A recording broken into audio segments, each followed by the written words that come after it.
नमस्कार दोस्तों, आज हम बात करेंगे G20 समिट 2025 के बारे में, जो जोहान्सबर्ग, साउथ अफ्रीका में हुआ। ये समिट एक हिस्टोरिक मोमेंट था क्योंकि पहली बार अफ्रीका ने G20 होस्ट किया। इंडिया के लिए ये समिट बहुत इंपॉर्टेंट है। चलिए समझते हैं क्या आउटकम्स आएंगे, इंडिया को क्या फ़ायदा होगा, जीडीपी और मार्केट पे क्या असर पड़ेगा और आने वाले टाइम में क्या मेजर चेंजेस देखने को मिलेंगे। अगर हम की आउटकम्स की बात करें जी समिट की, तो ग्लोबल साउथ फोकस पे हुए। इंडिया, ब्राजील, साउथ अफ्रीका ने मिलकर डेवलपिंग नेशंस के इशू को हाईलाइट किया। क्लाइमेट फाइनेंस डेवलप नेशंस को पुश किया गया है कि वो अफोर्डेबल फाइनेंस और टेक्नोलॉजी प्रोवाइड करे डेवलपिंग कंट्रीज को। Debt relief discussion on easing debt burden on Global South economies. Tech and innovation, India, Australia, Canada ने मिलकर ACID पार्टनरशिप लॉन्च किया।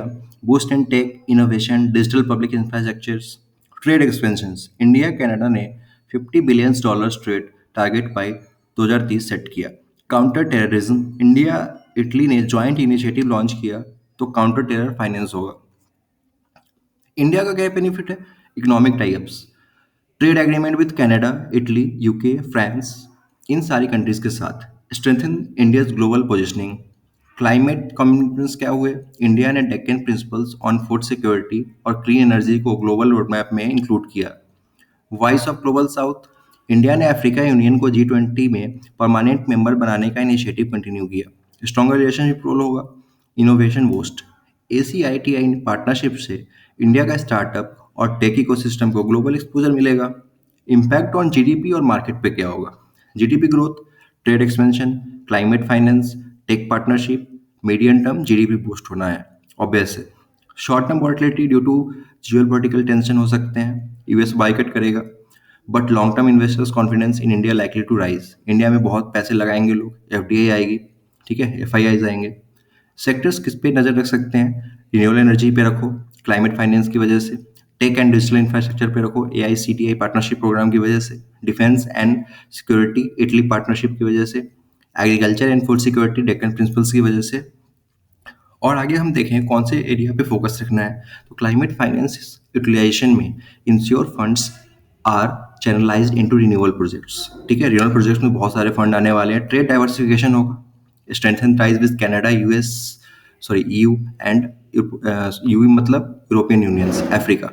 टेक इनोवेशंस होगा, उससे स्टार्टअप्स बहुत सारे आएंगे into global market via ACITI। Debt sustainability होगा, monitor global debt relief framework, opportunities आएंगी। जियो पोलिटिकल पोजिशनिंग, इंडिया का एक इमेज बनेगा वर्ल्ड के सामने। Balance relation amid infrastructure global order. Major challenges क्या हो सकते हैं? Global South leadership, India will emerge as a bridge between develop and developing nation, एक ब्रिज का काम करेगा। Shift in supply chain, more focus on Africa, trade corridors पे होंगे। ग्रीन इकोनॉमी पे फोकस होगा। रिन्यूएबल एनर्जी इन्वेस्टमेंट एक्सीलरेट होगा। Digital public infrastructure, India's DPI model में भी ग्लोबल स्टैंडर्ड। और फाइनेंशियल मार्केट पे एक्सपेक्ट कॉशंस ऑप्टिमिज्म, ज़्यादा हाई मतलब नहीं सोचना है कि मार्केट बहुत हो जाएगा, ऊपर चला जाएगा। स्लोली ग्रोथ होगा with investors eyeing India's reforms and partnership. और हम बाहर के निवेशक को भारत के डेवलपिंग से डेवलप बनने के प्रोसेस पे सबकी नज़र होगी। तो दोस्तों, G20 समिट 2025 एक टर्निंग पॉइंट है जहां इंडिया ने अपनी लीडरशिप दिखाई और अपने प्रायोरिटीज को ग्लोबल एजेंडा में पुश किया, ठीक है। अब हम इसका कैसे बेनिफिट ले सकते हैं, किस तरह से ये हमारे लिए अच्छा होगा, इनको भी डिस्कस करेंगे। जीडीपी और मार्केट में इसका पॉजिटिव इम्पैक्ट होगा, ठीक है। लेकिन हमें क्लाइमेट फाइनेंस, ट्रेड डाइवर्सिफिकेशन और इन्वेस्टमेंट पे फोकस करना है।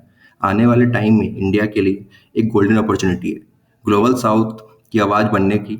अगर आपको ये एनालिसिस पसंद आया हो तो लाइक कीजिए, चैनल को शेयर कीजिए एंड सब्सक्राइब कीजिए। ऐसे कंटेंट के लिए बने रहिए फिनिक्स फाइनेंस के साथ। Thank you so much.